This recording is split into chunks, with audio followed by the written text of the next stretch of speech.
Hi friends, ಎಲ್ಲರೂ ಚೆನ್ನಾಗಿದ್ದೀರಾ ಅಂತ ಭಾವಿಸ್ತಾ ಈ ಒಂದು ಬ್ಲಾಗ್ನ ನಾನು ಸ್ಟಾರ್ಟ್ ಮಾಡ್ತಾ ಇದ್ದೀನಿ. ಇದು ವರಮಹಾಲಕ್ಷ್ಮಿ ಹಿಂದಿನ ದಿನ ಮತ್ತು ವರಮಹಾಲಕ್ಷ್ಮಿ ದಿನದ ಬ್ಲಾಗ್ ಆಗಿರುತ್ತೆ. ಇಲ್ಲಿ ದೇವಿ ಮುಖವಾಡಕ್ಕೆ ನಾನು ಅಲಂಕಾರ ಮಾಡ್ತಾ ಇದ್ದೀನಿ. ಸೊ ನನಗೆ ಹೇಗೆ ಬರುತ್ತೆ ಹಾಗೆ ನೀಟಾಗಿ ಅಲಂಕಾರ ಮಾಡ್ತಾ ಇದ್ದೀನಿ. ಅರಿಶಿನ ಕುಂಕುಮ ಹಚ್ಚಿ ನೋಡ್ಬೋದು ನೀವು. ಸೊ ದೇವ್ರ ಸಾಮಾನುಗಳೆಲ್ಲ ನೀಟಾಗಿ ತೊಳೆದು ಸೊ ದೇವ್ರ ಮನೆಯೆಲ್ಲ ಕ್ಲೀನ್ ಮಾಡಿಕೊಂಡು ಸೊ ಹಬ್ಬಕ್ಕೆ ಎಲ್ಲ ರೆಡಿ ಮಾಡ್ಕೊಂಡಿದ್ದೀನಿ. ಅರಿಶಿನ ಕುಂಕುಮ ಎಲ್ಲ ಇಡ್ತಾ ಇದ್ದೀನಿ ದೇವ್ರ ಸಾಮಾನುಗಳಿಗೂ ಕೂಡ.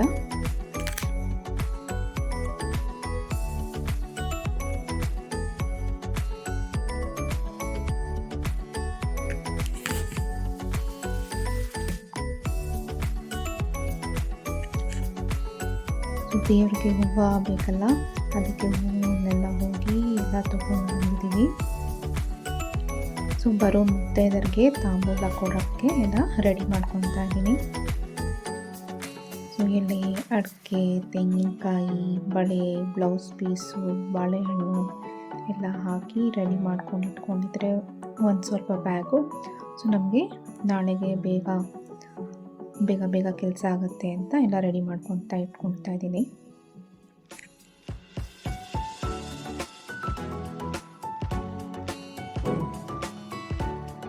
ಈಗ ಬೆಳಗ್ಗೆ ಹಬ್ಬದ ದಿನ ಹೊರಗಡೆ ಎಲ್ಲ ನೀಟಾಗಿ ಗುಡಿಸಿ ರಂಗೋಲಿ ಎಲ್ಲ ಹಾಕಿ ಸಿದ್ಧ ಮಾಡ್ಕೊತಾ ಇದ್ದೀನಿ.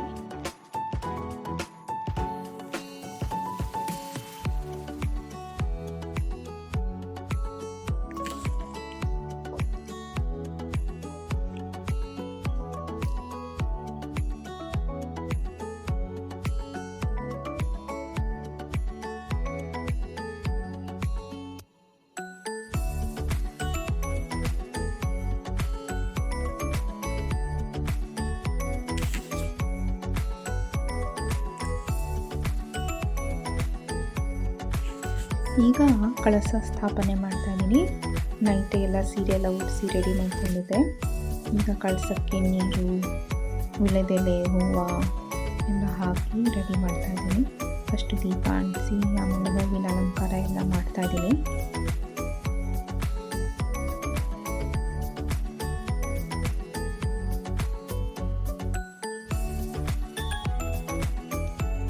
ದೇವಿಗೆ ತಾವರೆ ಹೂವು ತುಂಬ ಇಷ್ಟ ಅಲ್ವಾ, ಹಾಗಾಗಿ ತಾವರೆ ಹೂವು ಇಟ್ಟು ಲೋಟಸ್ ಫ್ಲವರ್ನ ಇಟ್ಟು ಸೊ ಪೂಜೆ ಮಾಡ್ಕೊಳ್ಳೋಕ್ಕೆ ಎಲ್ಲ ರೆಡಿ ಮಾಡ್ಕೊತಾ ಇದ್ದೀನಿ.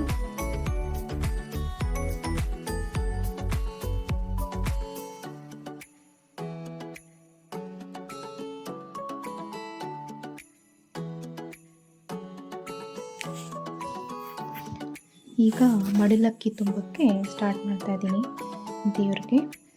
ಫಸ್ಟು ಅಕ್ಕಿ ಹಾಕಿ ನೀಟಾಗಿ ಅದ್ರ ಮೇಲೆ ಓಂಕಾರನ ಬರೆದು ಸೊ ಯಾವುದೇ ಒಂದು ಶುಭ ಕಾರ್ಯದಲ್ಲಿ ಓಂಕಾರನ ಹಾಕಿ ನಾವು ಸ್ಟಾರ್ಟ್ ಮಾಡೋದ್ರಿಂದ ಶುಭವಾಗುತ್ತೆ ಅಂತಾರಲ್ಲ, ಹಾಗಾಗಿ ಫಸ್ಟ್ ಓಂಕಾರನ ಬರೆದು ಸೊ ದೇವಿಗೆ ಪ್ರಿಯ ಆಗಿರುವಂತಹ ಬೆಲ್ಲ, ಕೊಬ್ಬರಿ, ಸೊ ಆ ಕೊಬ್ಬರಿನಲ್ಲಿ ಡ್ರೈ ಫ್ರೂಟ್ಸು ಎಲ್ಲ ಇಟ್ಟು ರೆಡಿ ಮಾಡ್ಕೊತಾ ಇದ್ದೀನಿ. ಸೊ ದೇವಿಗೆ ಕೆಂಪು ಸಕ್ಕರೆ ಅಂದ್ರೂ ತುಂಬ ಇಷ್ಟ ಅಂತಾರೆ, ಸೊ ಅದನ್ನು ಇಟ್ಟಿದ್ದೀನಿ. ಇಲ್ಲಿ ನಾನು ಸೀರೆ ಕೂಡ ಇಡ್ತಾ ಇದ್ದೀನಿ. ಸೊ ಸೀರೆನೇ ಇಡಬೇಕು ಅಂತ ಏನೂ ಇಲ್ಲ, ಬ್ಲೌಸ್ ಪೀಸ್ ಕೂಡ ನಾವು ಇಡ್ಬೋದು ದೇವರಿಗೆ. ಅದಾದಮೇಲೆ ಎಲೆ, ಅಡಿಕೆ, ಸೊ ಅಡಿಕೆ ನಾವು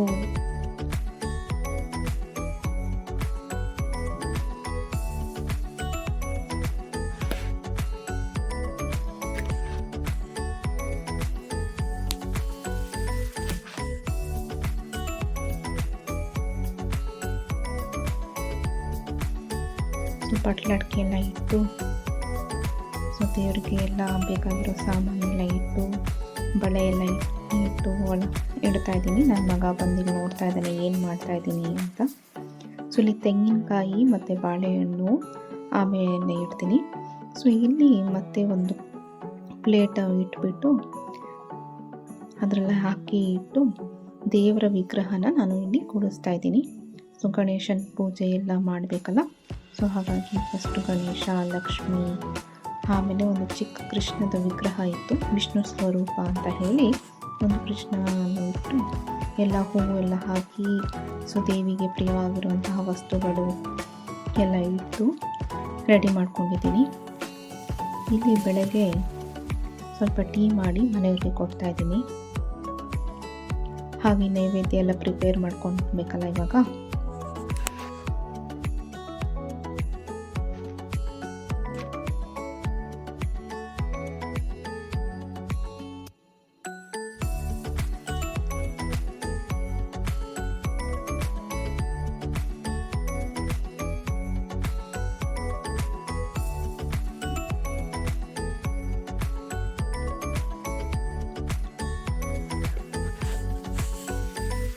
ಇಲ್ಲಿ ನೈವೇದ್ಯಕ್ಕೆ ರೆಡಿ ಮಾಡ್ಕೊತಾ ಇದ್ದೀನಿ.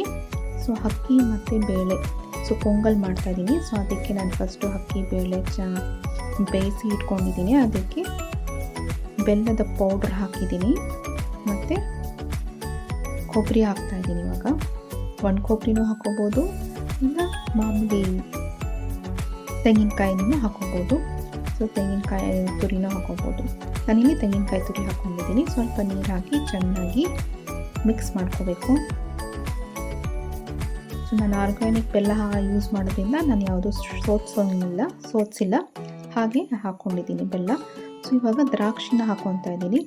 ದ್ರಾಕ್ಷಿ ಫ್ರೈ ಮಾಡಿಬಿಟ್ರೆ ಅಷ್ಟು ಚೆನ್ನಾಗಿರಲ್ಲ ಅಂದ್ಬಿಟ್ಟು ಸೊ ಇವಾಗ ಒಗ್ಗರಣೆಗೆ ತುಪ್ಪ ಹಾಕ್ತಾಯಿದ್ದೀನಿ.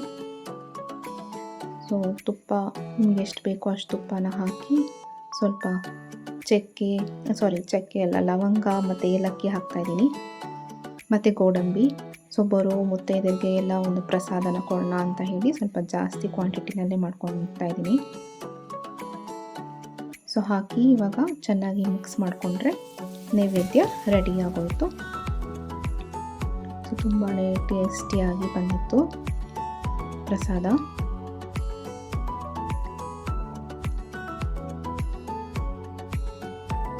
ಈ ಕಡೆ ಎಲ್ಲ ಪೂಜೆಗೆ ಮಾಡೋಕ್ಕೆ ಸ್ಟಾರ್ಟ್ ಮಾಡ್ತಾಯಿದ್ದೀವಿ. ಸೊ ಎಲ್ಲ ನೈವೇದ್ಯ ಇಟ್ಟು ಅವತ್ತು ಬಿಸಿಬೇಳೆಬಾತು, ಪೊಂಗಲ್ಲು, ಮೊಸರನ್ನ, ಕೋಸಂಬರಿ ಎಲ್ಲ ಮಾಡಿದ್ವಿ. ಸೊ ನಮ್ಮ ಕಡೆ ಗೂಡನ್ನು ಅಂದರೆ ಪೊಂಗಲ್ ಥರನೇ ಮಾಡಿ ದೇವರಿಗೆ ನೈವೇದ್ಯ ಮಾಡ್ತಾರೆ. ಹಾಗಾಗಿ ನಾನು ಪೊಂಗಲೇ ಮಾಡಿದ್ದೆ. ಸೊ ಮನೆಯವರೆಲ್ಲ ಸೇರಿ ಪೂಜೆ ಮುಗಿಸಿದ್ವಿ.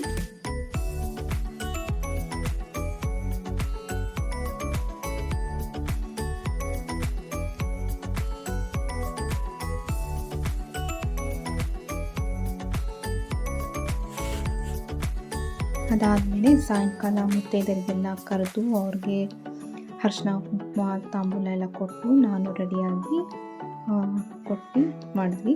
ಸೊ ಹೀಗಿತ್ತು ನಮ್ಮ ವರಮಹಾಲಕ್ಷ್ಮಿ ಹಬ್ಬ. Thanks for watching.